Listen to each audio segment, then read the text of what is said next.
Hi everyone, welcome to SKLEARNING. If you're into creating macros using VBA or working with advanced tools in Excel, you need the Developer tab, but it's not enabled by default.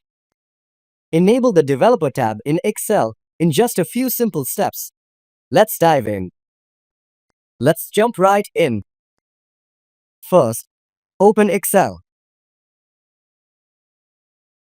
You can see there is no option or menu of Developer tab.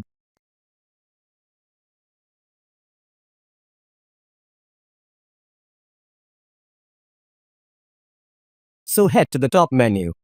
Look for the File tab in the ribbon, click on it. Now, at the bottom of the menu, you'll find Options. Select it to open the Excel Options dialog box. Once you're in the Excel Options window, look for the Customize ribbon option on the left-hand side. Here, you'll see two columns.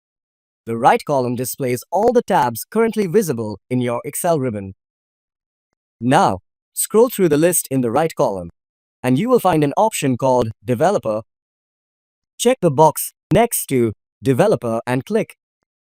Okay, that's it. The Developer tab is now added to your ribbon. See, now you are able to see the Developer tab. The Developer tab gives you access to powerful tools like Visual Basic, macros, form controls, and add-ins. If you're into automation or building advanced features, this tab is a must-have. From here, you can open VBA, macros, and other tools. And that's how you enable the Developer tab in Excel.